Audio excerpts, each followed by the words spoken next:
Excuse me, ये रामनारायण धर्मशाला ही है ना? बाहर बोर्ड नहीं पढ़ा, गिनती भुला दी। कहाँ थी मैं? 75 and 9 84।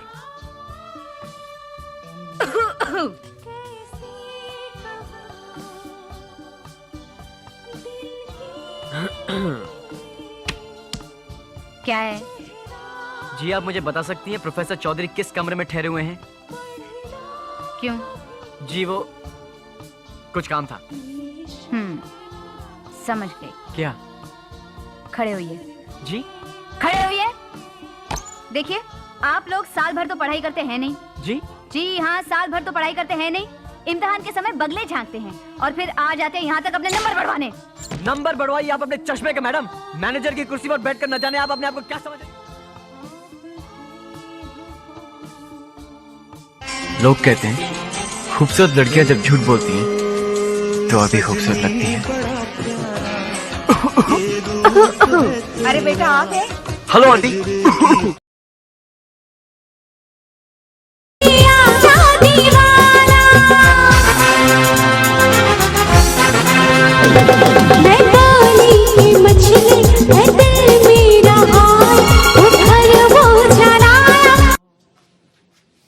नमस्कार मित्रों, 1994 में एक फिल्म आई थी हम आपके हैं कौन।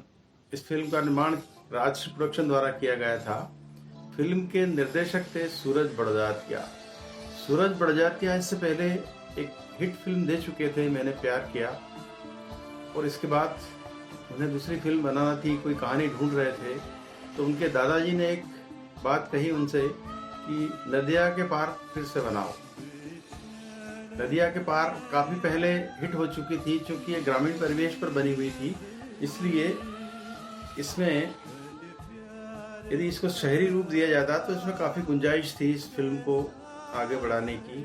सूरज बड़जात्या को आइडिया पसंद आया और उन्होंने इसकी स्क्रिप्ट लिखना शुरू की। स्क्रिप्ट पूरी हुई, डायलॉग पूरे हुए और फिल्म के गीत के लिए म्यूजिक डायरेक्टर राम लक्ष्मण को चुना गया। राम लक्ष्मण इसके पहले एक दो फिल्मों में संगीत दे चुके थे राजश्री प्रोडक्शन की। और राजश्री प्रोडक्शन वालों का एक शुरू से ताराचंद बड़जात्या जी के जमाने से ये रहा है कि वे हमेशा साफ सुथरी और सामाजिक फिल्मों का निर्माण करते आए हैं।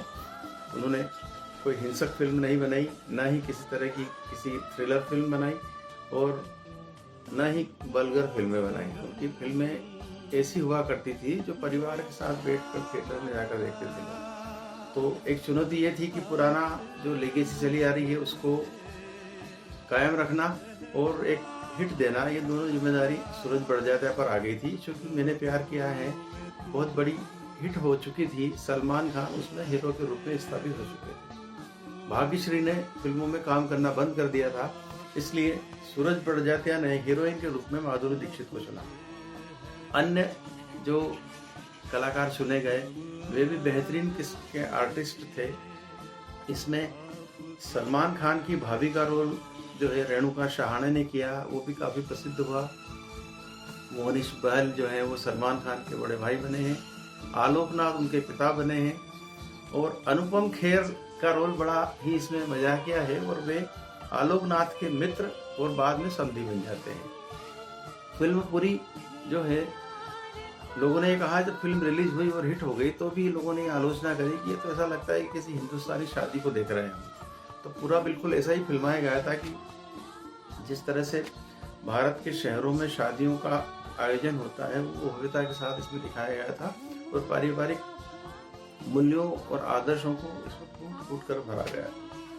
कहानी नई नई थी। नदिया के पार में भी वही कहानी थी, इसमें बड़े भाई का विवाह होता है, बड़ी सुंदर सी भाभी घर में आती है और उनकी एक साली होती है और साली से छोटे भाई का प्रेम हो जाता है। ये अक्सर हमारे हिंदुस्तान के सामाजिक ताने बाने में बना हुआ रिश्ता है कि ज़्यादातर बड़े भाई की सालियों से कई लोगों के विवाह होते हैं और घर वाले भी सोचते हैं चलो एक ही घर में दोनों बेटियां दे देते हैं।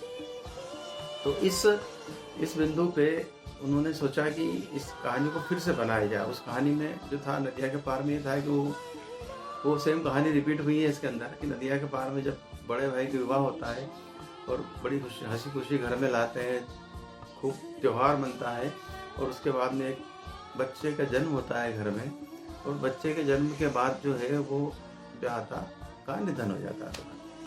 अब बच्चे की देखभाल करने के लिए कौन घर में आए, बड़े भाई की पत्नी कौन बने, तो लोगों की नज़र स्वाभाविक रूप से सेकंड साली के रूप में होती है कि माँ सौतेली माँ नहीं आएगी और एक साली ही आकर के इस बच्चे की देखभाल करेगी। बड़े बुजुर्गों के दिमाग में ये चीज़ हुआ करती थी पहले, और ऐसा होता भी था। तो इस फिल्म में भी वही की वही कहानी रिपीट हुई है मेरे प्यार क्या में। यहाँ होता यह था कि वहाँ सचिन ने रोल किया था नदिया के पार में छोटे भाई का, और इस फिल्म में सलमान खान ने किया। दोनों का जो प्रेम है इस कहानी में वही है कि साली से प्रेम हो जाता है देवर का। उनमें नोक झोंक और गाने, बड़े सुंदर से गाने बनाए गए हैं, शादी के गाने बनाए। जूते चुराने की परंपरा पे एक गाना बनाया है कि जूते ले लो, पैसे ले लो, जूते दे दो। और शादी में जब बारात चली जाती है और उस समय जब वो घरों में होता है ना, महिलाएं मिलकर नृत्य करती है, जैसे पुरुष बनता है कि स्त्री बनती है, उसका एक गाना फिल्मा गया है कि दीदी तेरा देवर दीवाना, आए राम कुड़ियों को डाले दाना। बहुत ही सुंदर चित्रण है। तो पूरी फिल्म अल्टीमेट मतलब शुरू से आखिर तक आपको बांधे रखती है और पूरा एक भारतीय परंपराओं को इसमें आगे बढ़ाया गया है। चूंकि शहरी परिवेश था तो आलोकनाथ जो थे वो बड़े बिजनेसमैन बताए गए हैं, अनुपम खेर, और उनकी पत्नी रीमा लागू बनती है, तो वो एक प्रोफेसर होते हैं, दोनों किसी कॉलेज में, तीनों साथ में पढ़ते थे। ये चुगलबाजी भी होती है, आलोकनाथ, रीमा लागू और अनुपम खेर। तो कहानी का ताना बाना बहुत अच्छा बुना गया है। विवाह होता है भव्यता के साथ। इसमें एक कॉमेडियन का रोल जो किया है उसमें उन्होंने, उनकी बाद में डेथ भी हो गई है, तो वो भी काफ़ी प्रसिद्ध हुए। अब आपको एक और चीज़ बताऊं मैं कि इस फिल्म को यदि आप आज देखते हैं तो उसमें एक आपको तारक मेहता का उल्टा चश्मा के जो जेठालाल हैं वो एक छोटे से रोल में दिखते हैं। क्योंकि आज जो बड़े छोटे पर्दे के बड़े हीरो हो गए हैं, काफ़ी लंबे समय से तारक मेहता में आ रहे हैं, तो वो झलक उसमें आपको दिखेगी।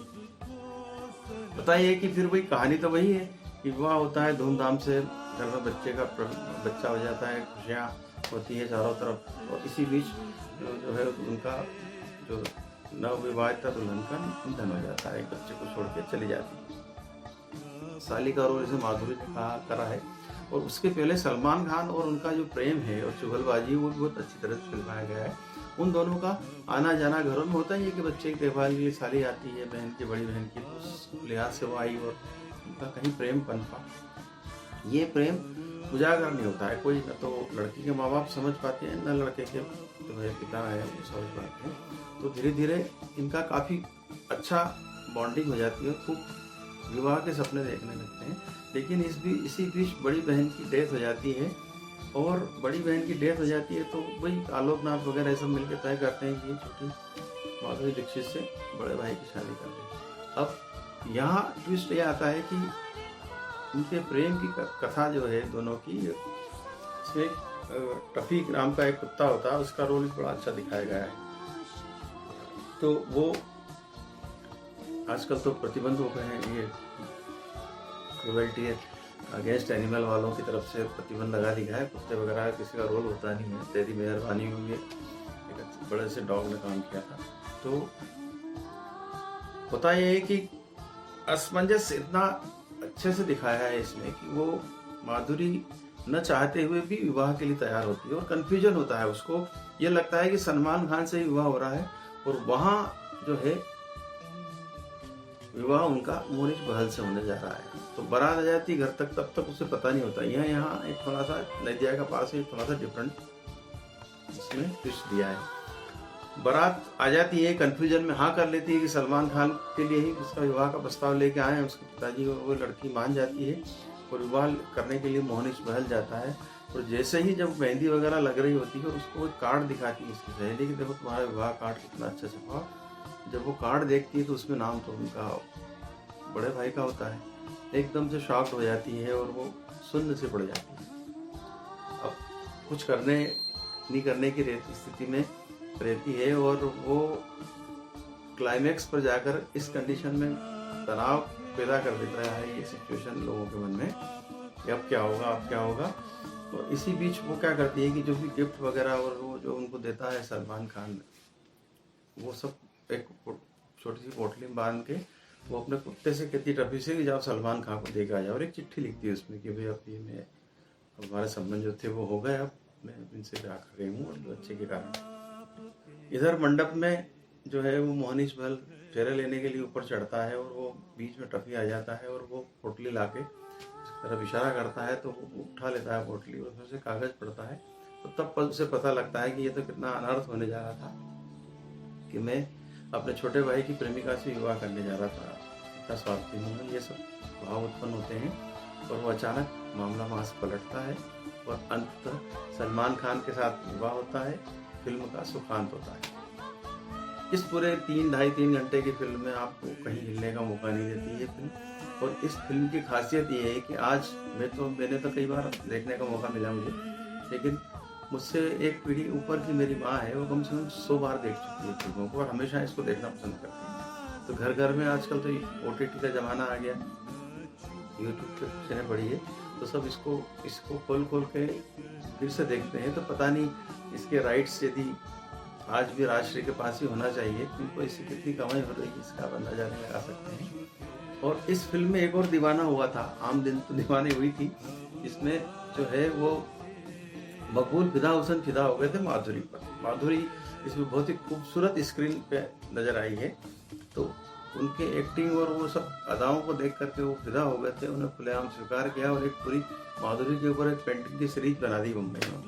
काफ़ी तब उस जमाने में 94 में अखबारों में छपा। तो कुल मिला के फिल्म बहुत अच्छी तो थी है, और जो लोग देखते ही हैं, मैं क्या कहूँगा, रिकमेंड करूँगा, लेकिन जिन्होंने नहीं देखी है युवा और को देखना चाहिए कि भारतीय परंपराएं कैसी थी और विवाह के तरीके आज तो काफ़ी कुछ बदल गए हैं। लेकिन यदि पुराने अतीत में जाना है, झांकना है, तो उस पिक्चर को देखना चाहिए। और इससे पहले भी जाना है तो नदिया के पार देखना चाहिए। राजश्री ब्रांड ही अपने आप में सामाजिक ये आपका लाडला सफलता का जो हर छोटी सी छोटी बात मुझसे पूछा करता था, आज इतनी बड़ी बात अपने दिल में छुपा के, अपनी हंसी में दबा के पराया कर दिया इसने आज अपने भाई को। नहीं प्रेम, ये तुमने ठीक नहीं किया। मामी, पूजा के जाने के बाद मेरी सिर्फ एक ही इच्छा थी, मुन्ने को कभी मां की कमी महसूस न हो। मैं तुमसे पूछता हूं निशा, अगर तुम मुन्ने को उसकी चाची बनकर अपनाती तो क्या तुम्हारी ममता कम हो जाती?